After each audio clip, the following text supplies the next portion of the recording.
Kimberly here. This is Macabish, Cults, Classics, and Horrors. We're talking films, series, books, and life, and we're starting right now.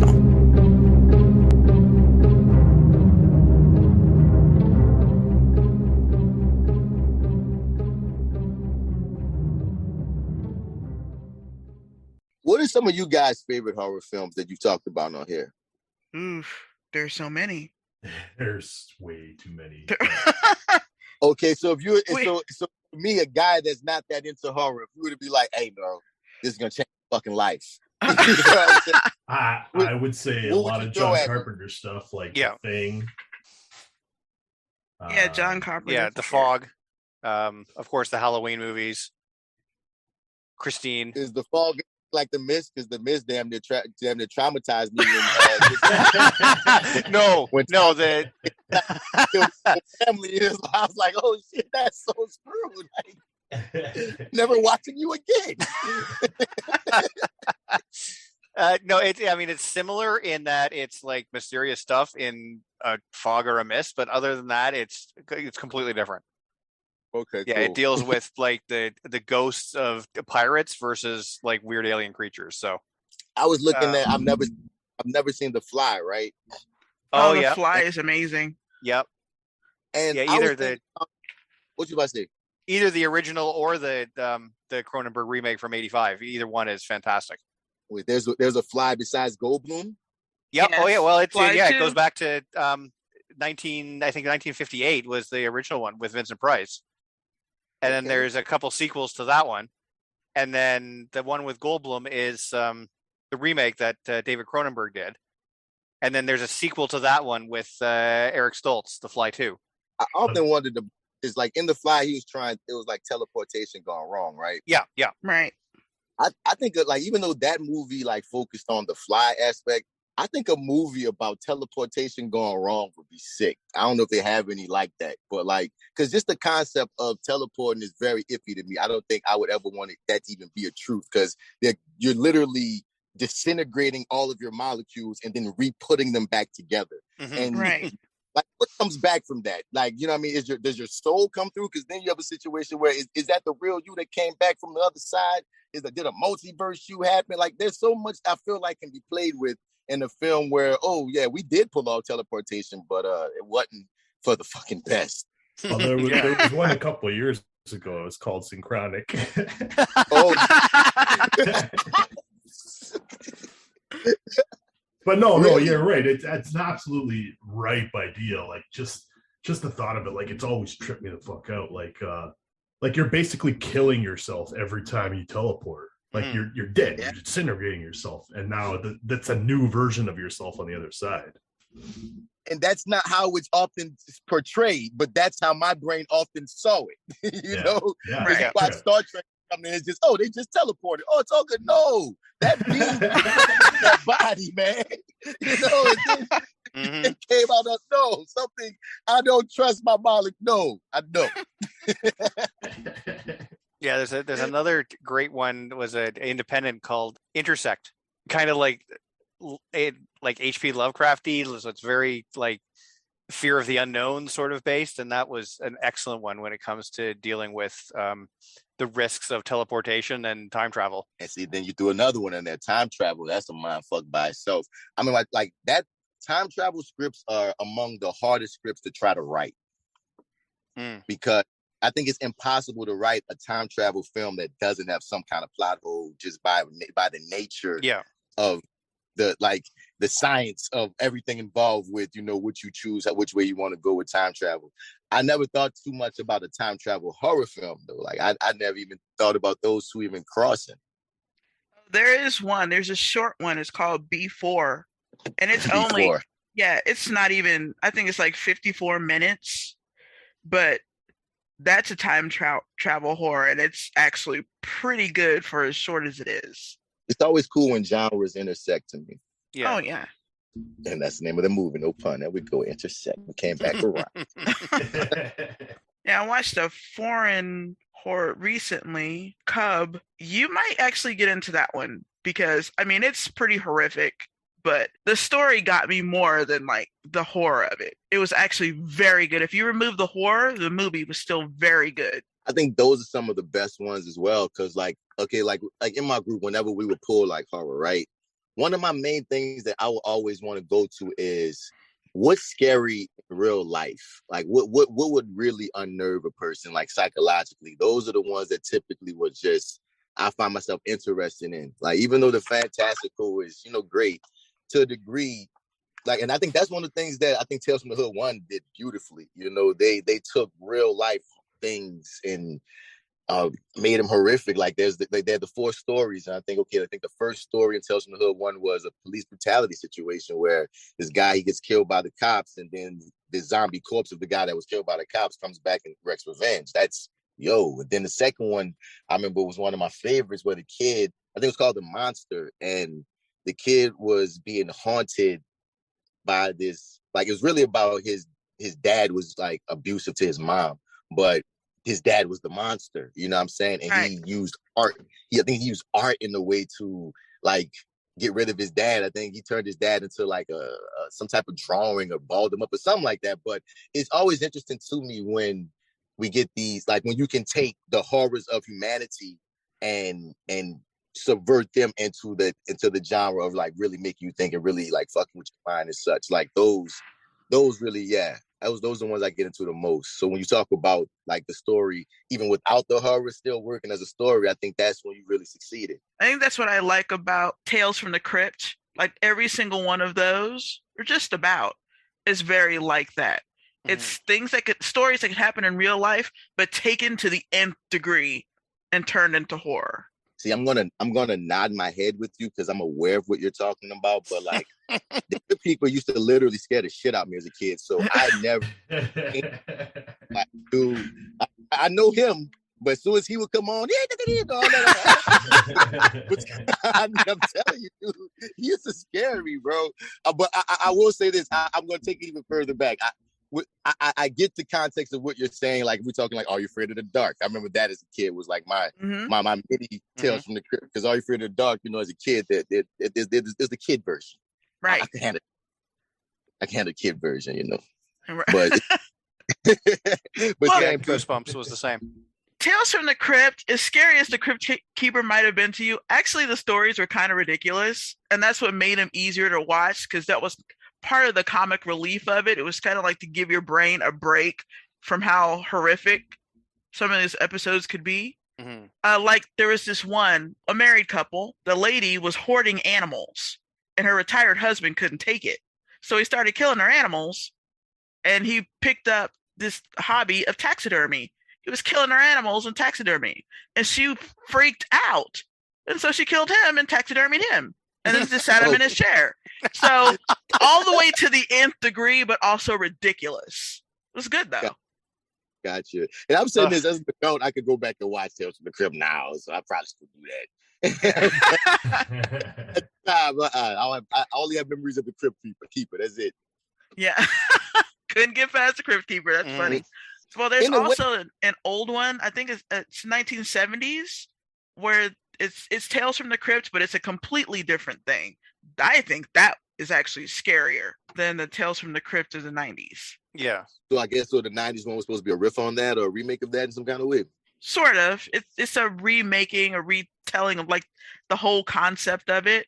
But the original is just it's just anthology. Well, they're all comic books, right? So it's just another adaptation of the comic book. Yeah, from the old EC comics. Right. Gotcha. And in a way, what's that joint? They mix horror elements, but with futurism. Is it Westworld? No, I love Westworld, but not Westworld. No, Westworld's amazing. Black, it's anthology, and it's like mostly about how technology can be. horrific. Black Mirror. Black Mirror. Black Mirror. I really enjoy those as well, and they once again blend the genres. I wonder how much further they can push some of those because those have been like deep mind fucks. There have been a lot of great anthologies lately. Mess you up and then move on to the next one. I just watched one recently. It was A Night of Horror, Nightmare Radio. Absolutely amazing shorts. Yeah, it's a really good one. Absolutely amazing 4 or 5 shorts. stories, I think, in that one, right? Yeah. And then it's framed by radio DJ. Probably to find it on Tubi of all places. I mean, you'll find, in there's so much content out here. You'll find some gems on some of the lesser known streaming services at times. That's true.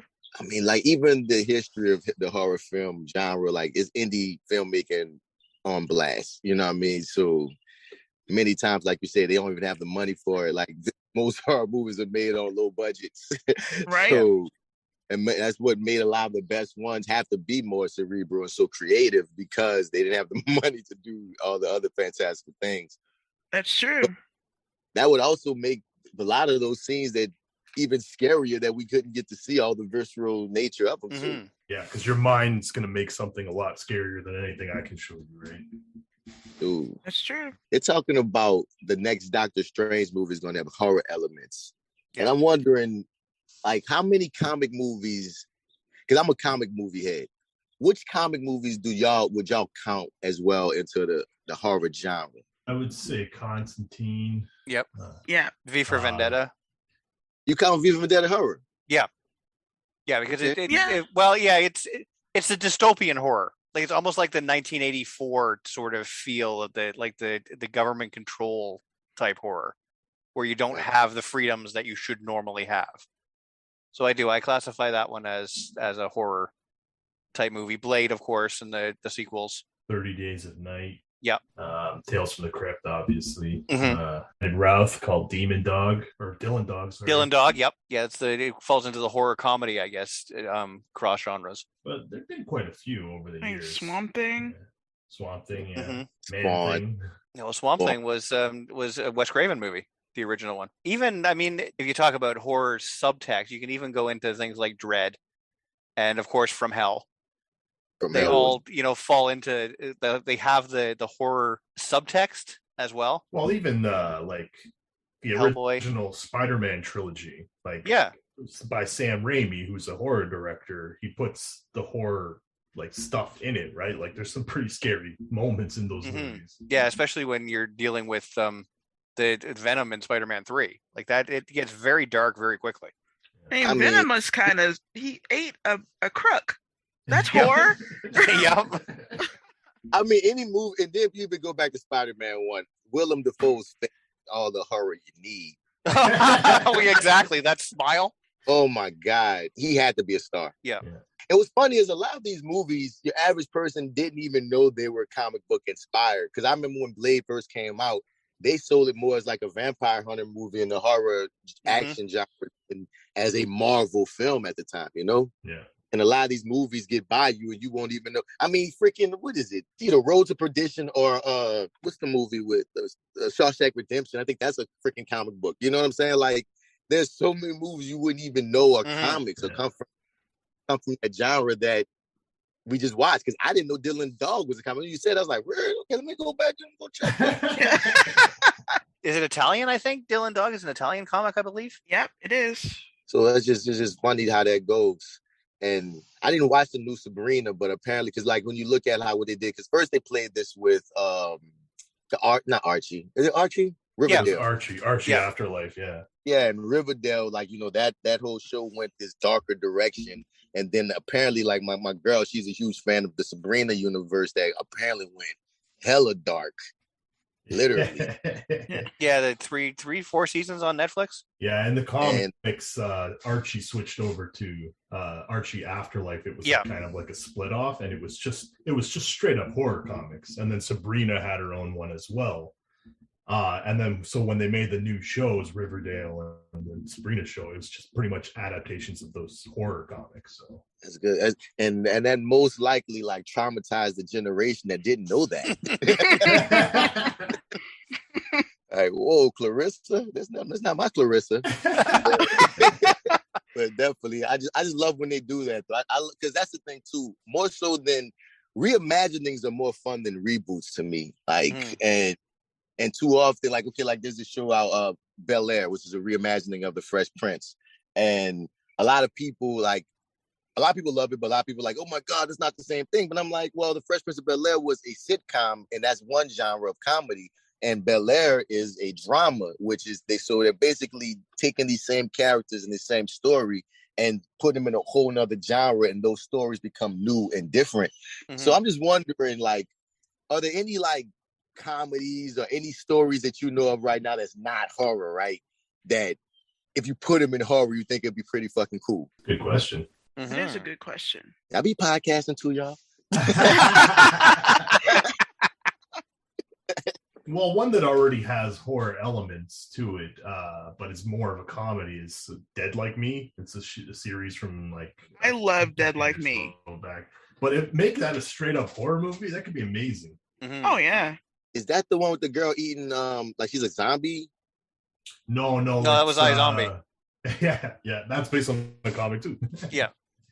But Dead Like Me was the girl dies just abruptly, and then she gets, in the afterlife, she gets promoted to become basically a Grim Reaper. So now she's like part of a team of Grim Reapers. And they go around. Yeah, I got you. I know that one. Because truthfully, there's a few of these shows that are similar that happen right now where someone dies and goes to the afterlife.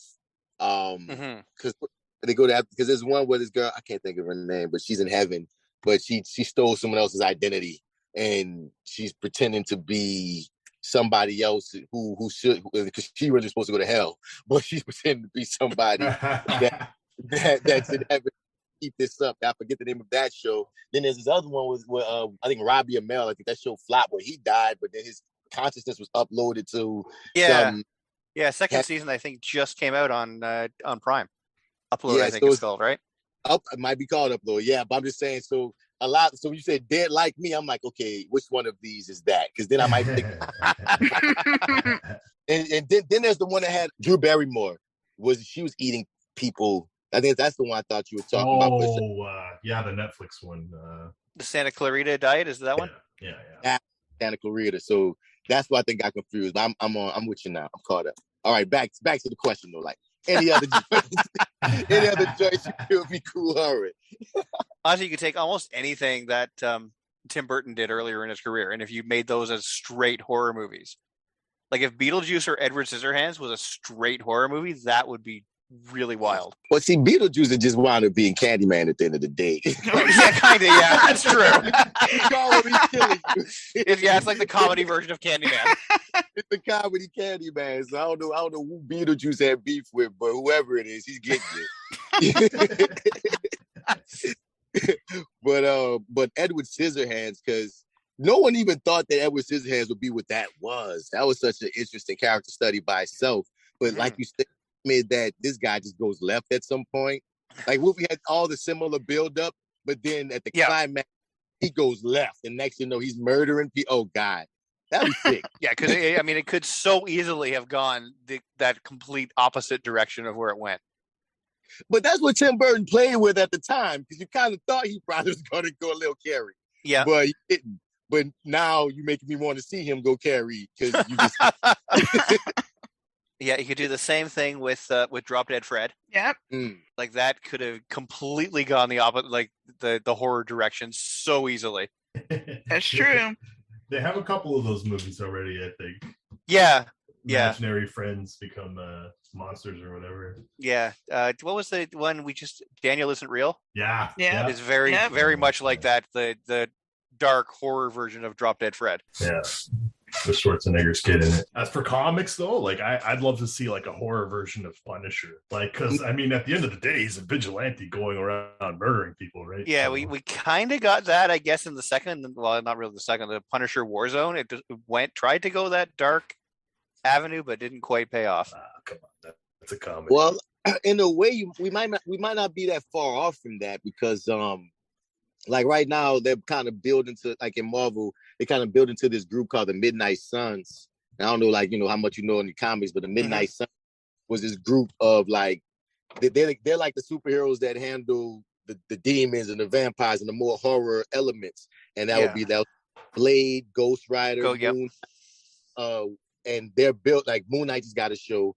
Mahershala Ali was just cast as Blade. They're doing this Werewolf by Night horror special on Disney Plus about the character Werewolf by Night, which is werewolf comic character.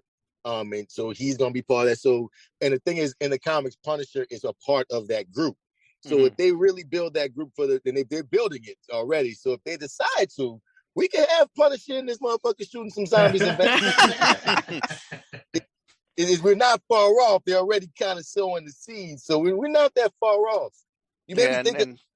Well, keep going. What you about to say? Yeah, I was gonna say Marvel's got the rights back to Ghost Rider under their own umbrella now, so they can definitely build the whole thing. Oh my god! And if they want, and we're talking horror, Ghost Rider would be a character they want to go horror with. Yeah. Aesthetic is just purely just set up for something like that. It'll be interesting if like you made a movie from the like point of view of like the villain or whatever, and being stalked by Ghost Rider. I think that'd just be a whole flip on it where he is. Yeah, that'd be amazing. You know what I mean? The Michael Myers of the situation, but we're from the villain's point of view, so it's like, shit. That's why I was so stoked for when they kept trying to develop the Sinister Six movie for so many years. And I was like, they were going to make a villain movie where Spider-Man is the bad guy and shit. Like, that'd be amazing. Dude, I live for those kinds. That's why I think that's what made Suicide Squad work. Because it's just fun going from the villain's perspective at times. But like you said, if it went full blown. Remember that joint that came out, Brightburn? Now, that was some shit. And they took the whole Superman, the whole Superman thing. And that worked for me. I really dug Brightburn. That was really good. That was really good. I have a guy I know. He has this comic book that's getting a lot of waves right now. That might be getting an adaptation. It's called Harriet Tubman Demon Slayer. And amazing, dude, I would love that. I'm like, we're social media friends, but the thing is, I just so happened to come across him years ago when he first started developing this comic. And when I first saw his first issue, I was like, bro, I'm going to be your friend because I think this is fucking amazing. That's how you make a friend. For real. Come on, this is Harriet Tubman Demon Slayer. What? And like, I saw when he was developing it, and now he's like 10 issues in, and he has a whole freaking live adaptation deal. So they're going to make this. And he really did it back in the day. He has Harriet Tubman, and she's killing zombies and demons in freaking back in the daytime. And I'm like, what made you think of this, bro? And I'm here for it. Is he going to have a crossover with Abraham Lincoln Vampire? I was just going to say. You got to. That would be amazing. You got to. But she most likely kill him, though, because I'm just saying, like, not to the nitty gritty, like, she'll probably be like, fuck all that, I'll trust you. But then we could get out Freddy versus Jason, but it'll be with historical figures and horror. That would be amazing. That would be amazing. Here for it. Let's go. Let's do it. Yes, with a bunch of demons and vampires and werewolves in between. That I'm here. Yes. That would be amazing. That'd be amazing. It would. Yep. There was a short that I saw, I think it's part of the Fear Itself series. It was from the zombie's perspective. She was a zombie, but she had no idea she was a zombie. And she's like, why is everybody acting so weird? And she would like attack people. She would bite them, but then space it. And she'd have no idea why there were zombies around her and why people were running. It was hilarious and also terrifying. That would make a great feature film. What was it called? Yeah, what was it called? It's a short inside of a series called Fear Itself. One of those genius ass shorts. Yep. I wrote that to make that a short like fucking 15 years ago, and I never did it because man, it on it. Damn it! I mean, that happens, bro. It's ethereal theft, man. That's what somebody told me. That's called ethereal theft. Where if you think of an idea and you don't capitalize on it, it will be sent to someone else. Yo, there's a name for that. Holy yeah. I've been saying that. I have like 2 solid ideas that I'm going to make, and now like people ask me what are they, and I'm like, I'm not fucking saying a thing about them yet. As soon as you say it out loud, it's true. Out there in the world. It's in the ether. It's in the ether, right? And it will be ethereally thefted from you, man. Yeah. It's the episode on Fear Itself called New Year's Day, and you're watching it this whole time like, what is wrong with this girl? You don't find out to the end. You're like, what? And then you gotta watch it again. It was really good, and I'm like, somebody's got to make this a full feature movie. This would be amazing. Zombie movie from the zombies' point of view. Like, what are we waiting for? I mean, we've made every other kind of zombie movie at this point. Man, that's the truth. So, like, just like you say, a flip in the genre. Yes, give me that. Give me more. Yes, with that. Have you guys ever seen that indie film? It's called Leslie Vernon. Yeah. Oh, I love that movie. It's hilarious. Wait, I don't think I've seen Dude. it, but No, I've I heard haven't of seen it. that. Behind the Mask, the rise Behind of the Leslie mask, Mann. yeah.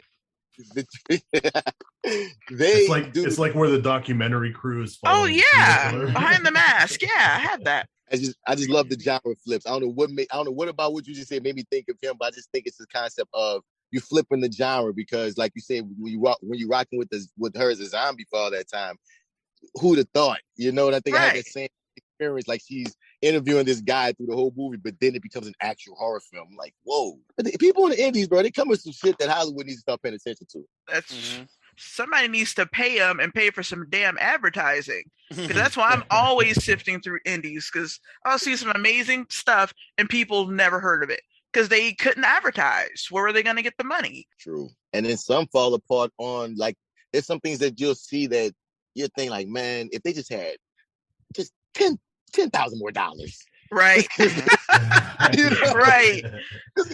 So much better, you know. And my heart goes out to those because it's tough having an idea that you know is $1 million idea, but you only got $500, you know.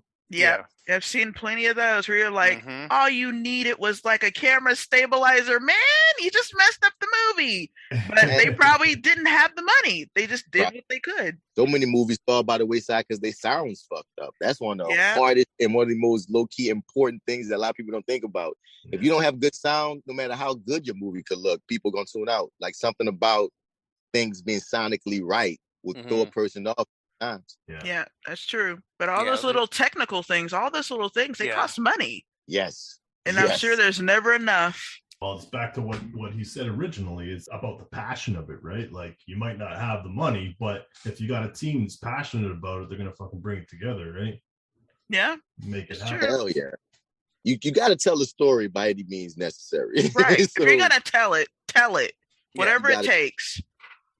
So I'm one of those people that do it like a lot of short films that I made with my team that have been on $0 budget. Now these 2 scripts I'm writing, I'm like, I'm gonna have these 2 scripts I'm writing that I'm not telling anybody about right now that I'm gonna try and get money for these finally.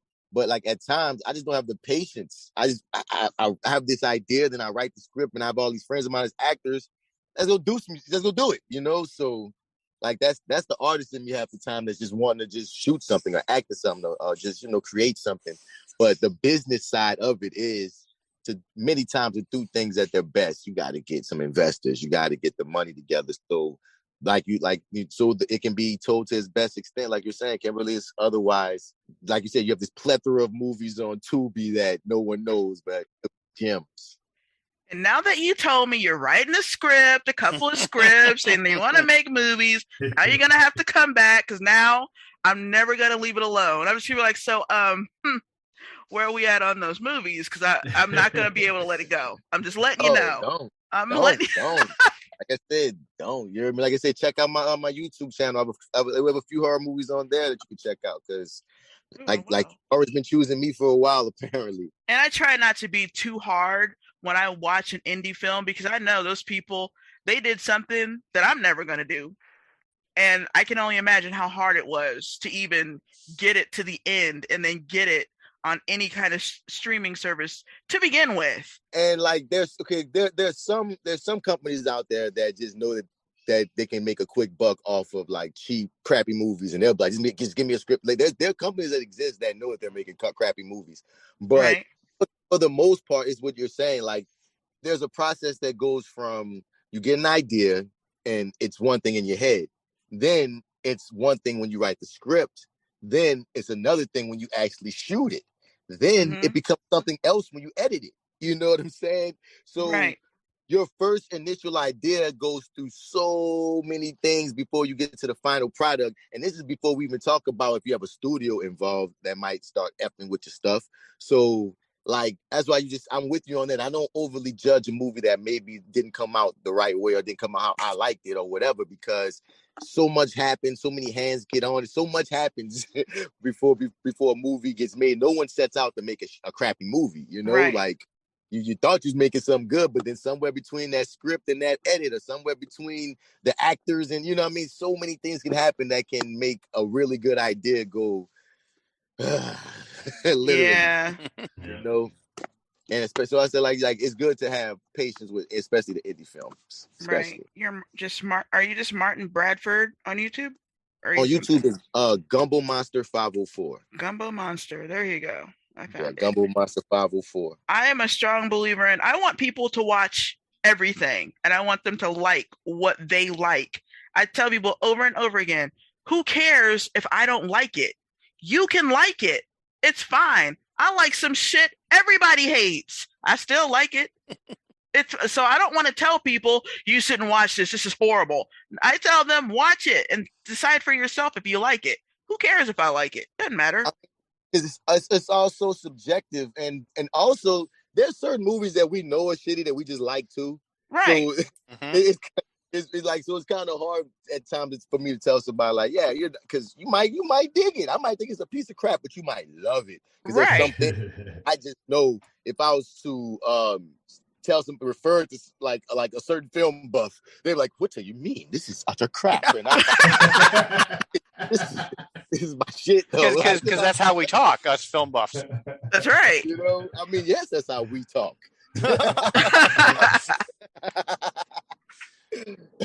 But and you made me think.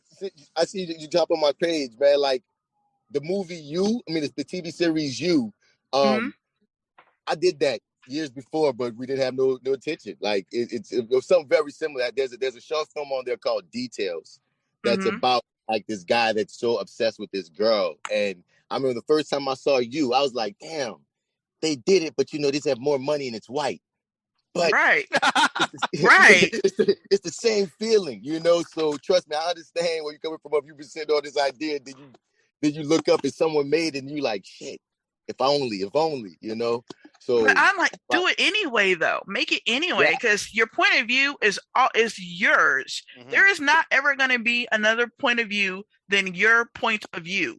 It doesn't matter how many freaking there's a billion zombie movies out there. It's not stopping people from making the same movie that we've seen 100 different times.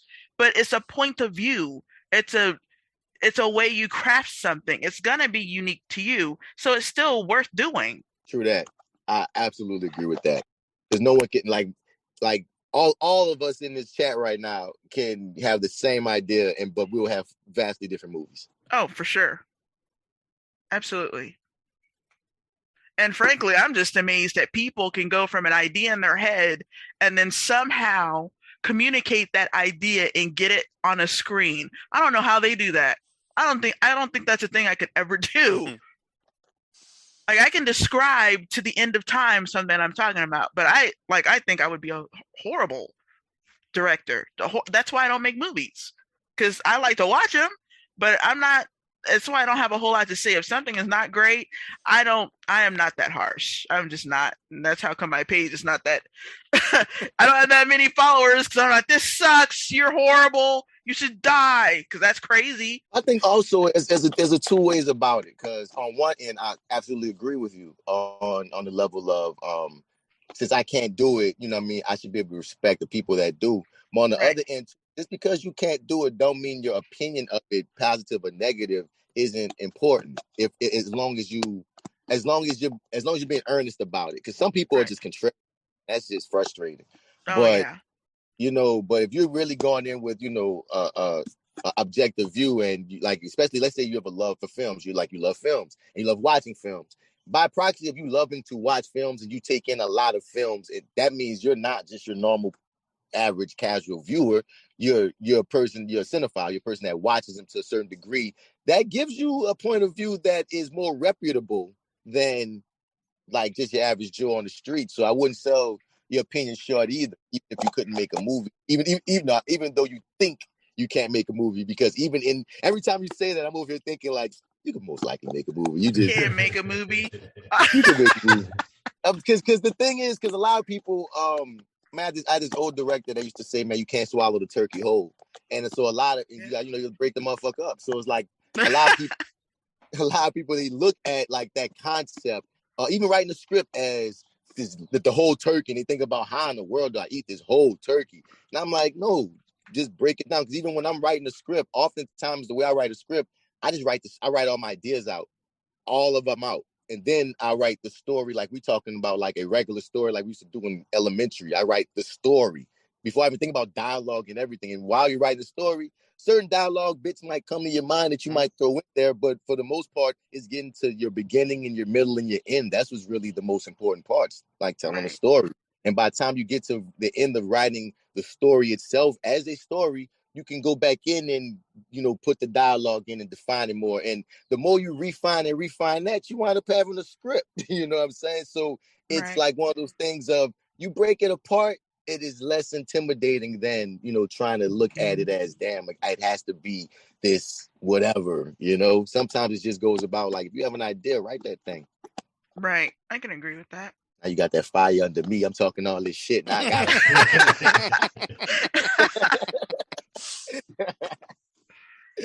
I just know I am a fan and apparently a hype man because everybody we've had on here is a director because Carlos wants to make a movie. And I'd be like, so, you know, Carlos wants to make a movie. Do you have anything to say? So that's what I do.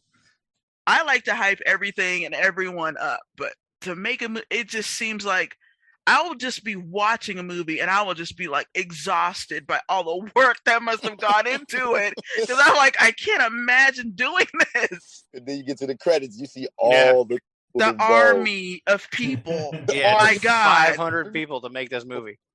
It's like all this for an hour and a half. I can't do it. Nope, I can't do it. It gets intense. I mean, like I can even think about like some of the first times I stepped on a set and I just saw all, because again, like even when I'm making my little movies, I have, you know, a sound guy, a camera guy, like, you know, our little crew might be 5 or 6 deep, but then you step on a set, you see like dozens of people, and you're like, oh, okay, this is. And sometimes I would think that too, because on a smaller scale, I'm used to directing, but I often think too, like, I couldn't imagine having to direct like a Marvel film or one of those huge movies that you're the one in control of freaking, like you said, this army of people, and it's all on dude. I commend because Kevin Smith, he was talking about this on his podcast about how like he likes making his movies like his little Clerks, his small movies, because he feels like that's where he feels his best, is, you know, his more comfortable in leading his army, is you know, because like to take on those huger projects, that's your life. That has to be your life for this, what is it, years really, you know? So I commend them. I commend, like, even though, like I said, I rep for the indie filmmaker, I have so much respect for the blockbuster filmmaker as well, because that is nowhere near an easy job to have. Right. Because just thinking about every time I watch Lord of the Rings, I'm like, how did he do it? Yeah, you got to control an army of people, and that's like so like billions of dollars on the line on your head, right? My God, I get overwhelmed watching that. Billions. Yep. You're right. I can't make a movie because wow, no. Yeah, and exactly like Martin said, like I was following Kevin Smith for a long time, and he's a huge movie nerd. He had like 10 movies under his belt, a massive popularity in the comic community and everything. And even he felt that pressure when he got offers for the blockbuster movies. Like, nah, I can't do that. Are you crazy? Right. That's way too much pressure. He got to do a couple episodes of The Flash, and he was like, "That was good enough for me." I ain't going back. I felt them because, like I said, as a filmmaker, I couldn't imagine. I'm not saying I would never do it, because you never know. And another thing too, as you ascend, as you progress and grow in your own craft, you never know what you're more capable of in the future. You know what I'm saying? Like, you never would have thought that you would do up to this point. And then you get to that point, you get to it's almost playing Mario. You get to level 3 and you're like, whoa, I'm on level 4 now. You look back at how hard level 1 was and it don't seem that hard to you no more, you know? So right. The further along you get, you never know. I might talk to you 10 years from now and you have a few scripts under your belt, Kimberly. I might talk to you, you know what I mean? Like, Monster Master might have movies made. Like, you never know where we're going to be 10 years from now if you decide, you know? Yeah, that's true. And then there are micro budget movies, indie movies that are my favorite movies. There's this movie called Subject 2. there's only like what, 6 people in the whole movie, but really more like 2. And then there's like maybe 5 people, if that, cameraman, sound, all that. That's it. That is a great movie. And they had no budget. They had what they had, and that movie is phenomenal. I think it would probably take as much talent to make a movie like that with no money as it does to make Lord of the Rings, because how, with no budget, do they make such a good movie with so few people? Skill, creativity, and imagination. I know. It's amazing. It's one of those things of like, what they say, when you get to a certain level skill wise, people aren't paying people aren't paying you for how long it takes for you to do something, but just your efficiency in doing it, so right. You get to a certain level, like I said, if you got the skill to do it and you got the imagination, I feel like anything's possible, because like I was saying before, most of the movies that I made myself, me and my crew, we just made some things we won awards for, but we never had the money. And you would go to these festivals and you see the other movies that you're competing against or that you're being presented with, and you'll watch their movies. You're like, you amazed, you know what I'm saying? By, wow, you had no budget too, and this is what you did. So it's just, but sometimes it just comes down to how talented or how skilled someone is, how much experience this person has. You know what I'm saying? And sometimes it comes out just to the equipment. They might just had one really good camera, and they was able to make that one really good camera do some magic versus 5 shitty ones. So yeah, it's just so much that can go into it. That's true. It doesn't take away from how amazing it is when it gets done, and when you see it yourself, you're like, wow, like they did that with just that. Like, yeah. But again, I take artists as like, artists are like mutants. You know what I'm saying? Like, I don't know any artist that just has one skill, and most artists, they just, toil away and they just want to make it magic with different things that you wouldn't expect you to be able to make magic with. That's true. And kind of have to be that way unless you come from money. And that's the thing too. You can have a lot of money and your shit still suck. Oh man, that's true. Man, like I said, you go to some of these festivals and you see some of the cast that have all this money, but they couldn't tell a story. Right. And that's why the thing that's most important should be the story, like the A to B to C, the beginning, middle, and end. And some of them, they just had a great idea and a lot of money. And the idea and the money was very flashy, but you left like feeling hollow, like nothing happened, Yeah, I just watched a movie like that, and your voice was in it. My voice was in it? Mm-hmm. Wounds. That was that movie. I never watched it. I kept waiting for something to happen, and it just ended. Dude, I was like, wow. Okay. I never, the thing, like I told you, some things I'm in, I don't have my natural interest in as well. Like Wounds, I understand. Yeah, I just it was one, because some movies I'm like, it was one of those ones I'll go see it and I just never got around to it because it didn't pull me in. Right. And Armie Hammer, I went through all that weird shit and I was like, oh no, like now Armie's kind of weirding me out because he eats people or something. Like, yeah. And but one thing I will say, he was so cool. Like, like, bro, Armie Hammer was like, I have nothing negative to say about him of my experience with this guy. He was a nice guy, real cool people, like really humble. But then you find out that he eats people or some shit. And it's like, fuck, the coolest cannibal I ever met. Shit. But like, yeah, I never watched Wound, so it's good to know that's a skip. Yeah, it had some moments, and it was well made.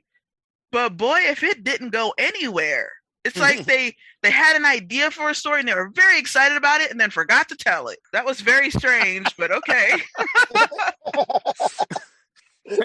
and all the excitement of making a movie, they forgot why they were there. It's true. I'm telling you. Watch Wounds, y'all. I'm telling you, you're gonna be like, what?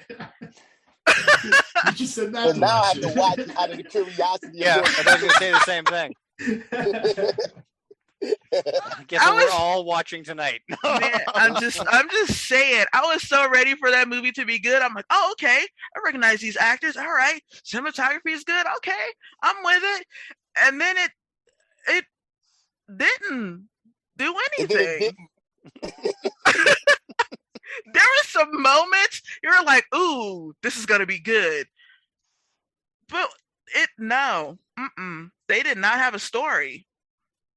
They had a beginning.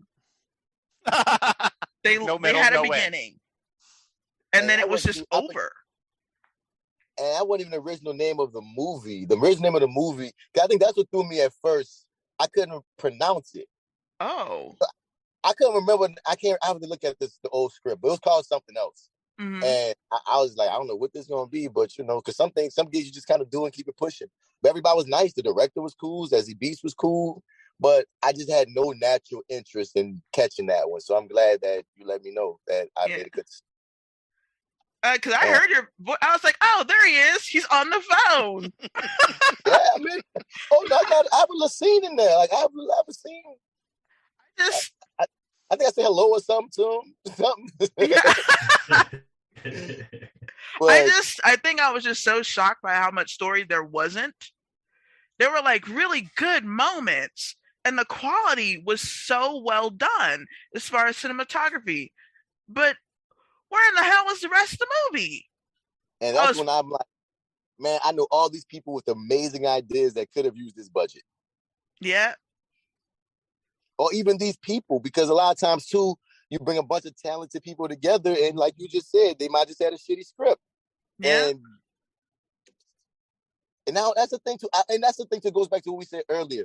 Who knows where it might have gone left? Because what the script might have been good, and then some decisions might have been made. Who knows, man? Like that can be its own like podcast and documentary in and of itself. Just the dichotomy and what it takes to make a bad film. Right. Of a film to not be successful. And that's two different things too, because there's some films that are great that aren't successful, and there's some films that are bad and are freaking multi-million-dollar makers, and you're like, but this movie sucks. So yeah, that's its own, like, there's so many levels and layers to the subjectivity of that, a bad movie. Right. That's true. That was a shame. I think those are always, there's those, when an indie doesn't work out, I get it. They didn't have any money. I get it. But when one of those does it, I'm like, I don't get it. Like, what happened? Because I just sat here for an hour and a half for nothing. So here's the thing: there's somebody who most likely loves that movie, and they can tell you why everything works.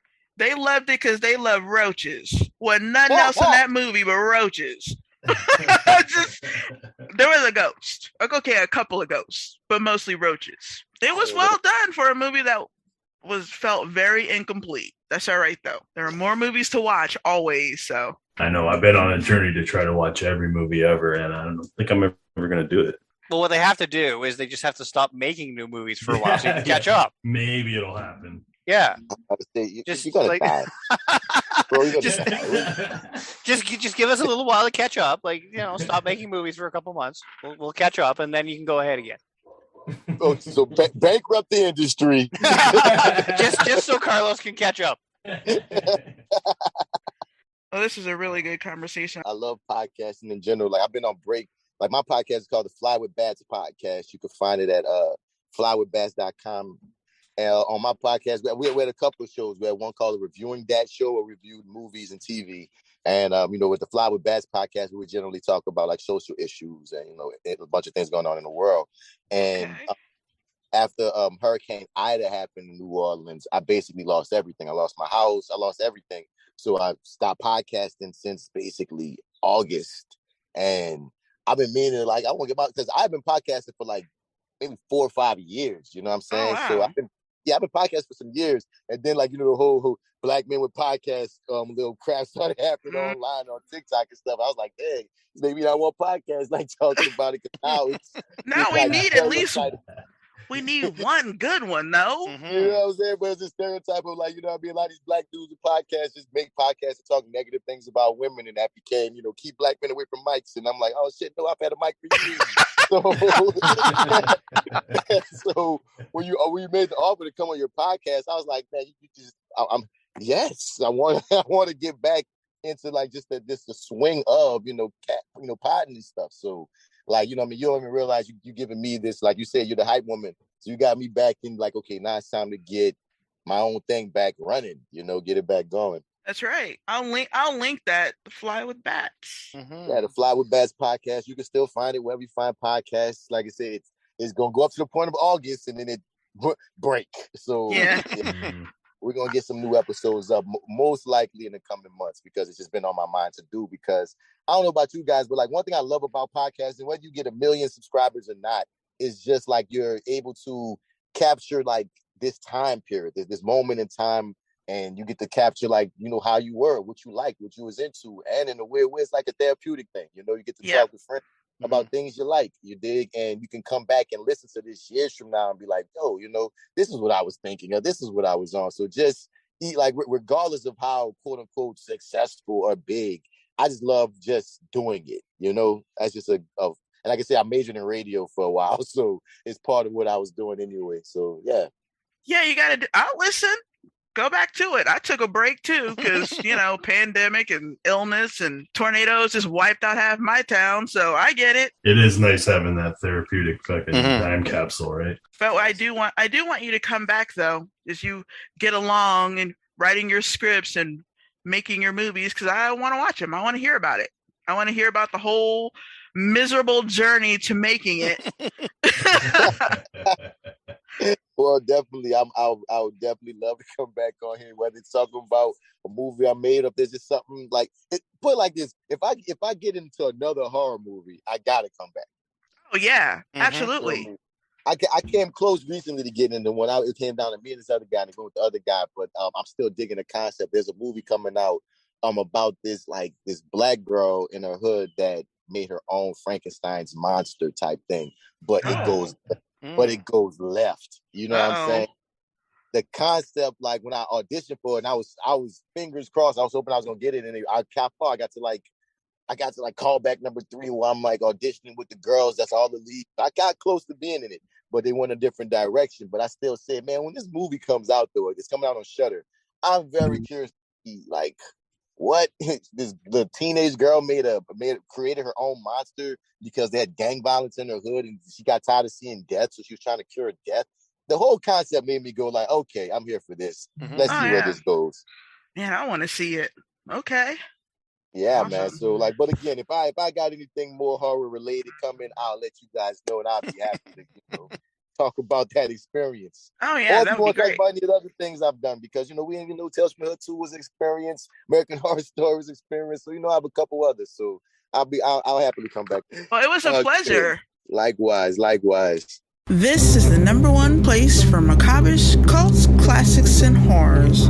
For synopsis, reviews, and news, go to macabrish.com. Thank you for listening. Signing out until the next one.